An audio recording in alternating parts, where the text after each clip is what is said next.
दोस्तों आप लोग देख रहे हैं प्रो वाइन्स 1 मिलियन। तो फिर से एक बार स्वागत है प्रो वाइन्स 1 मिलियन में। तो आज इस वीडियो में बात करेंगे खेसारी लाल यादव के अपडेट बारे में, जो कि अपने हिट मशीन खेसारी लाल यादव का कुछ बड़े खबरी के बारे में आज उनके बारे में बात करेंगे। अपने हिट मशीन के सुनना पसंद करते हैं तो चलिए शुरुआत करते हैं।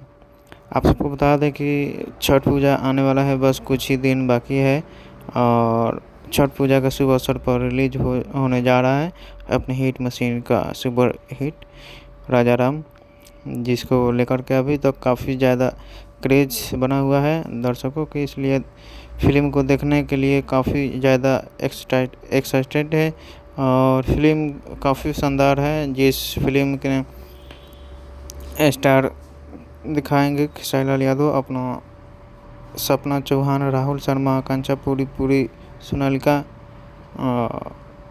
आप सबको बता दें कि खुशखबरी आ चुकी है 9 तारीख। हाँ जी दोस्तों, 9 तारीख को आकांक्षा पूरी जी के ज़बरदस्त गाना को रिलीज़ किया जाएगा बोका म्यूजिक यूट्यूब चैनल से।